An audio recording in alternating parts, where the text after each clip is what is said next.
fulfill two things. One, for managing the people, the individual need of an employee is to be considered. The individual need of any subordinate is to be considered. So the management has to see the individual need of every person. So as a teacher, my duty is to find out the individual need of every child sitting in my class. So management of people is this.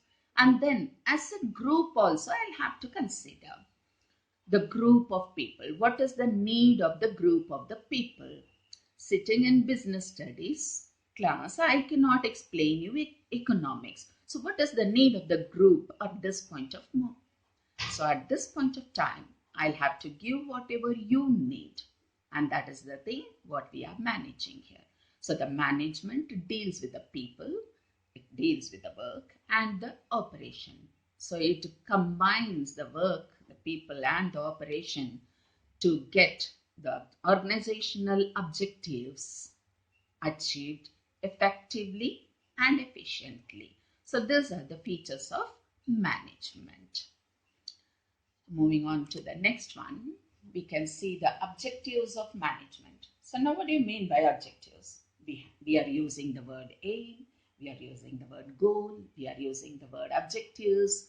So what we are considering here about objectives? So the objectives are generally the long-term goals of any organization. So we have short-term goals, we have long-term goals. And the short-term goals of the organizations vary from organization to organization and from management to management, institution to institution. So it depends on the nature and type of the organization. But the long-term objectives of organizations, more or less it remains the same for most of the organizations. So the objectives of management, the first one is organizational objectives. The management has to consider the organizational objectives. So first of all, when we are considering any organization, without for any benefit or for any profit, they will not set up an organization. So they need some benefit out of it. So that organization will have its own objectives. The management has to concentrate on that. Any person starting in any institution, he will never think that, okay, I will earn this much of money and then after I will wind up my business or wind up the institution. No one will think like this. Any person starting a business or establishing an institute will have that in his mind, that I will have to survive in this market for a long period of time. So the survival is the first organizational objectives. For any organization, if at all they don't want to survive, they will not start the business even. Being in the market, surviving in the market is not a simple task.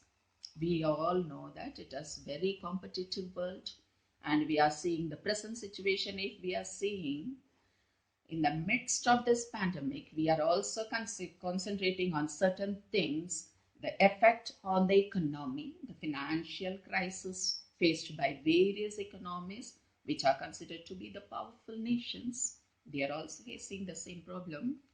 And in one side, few countries are getting ahead and they are moving on and they will start running. So many news we are watching now. So why they are doing so? So in the midst of this pandemic also, we are seeing that the G summit is going on and other meetings are going on and other decisions are going on. Why? That is to survive in the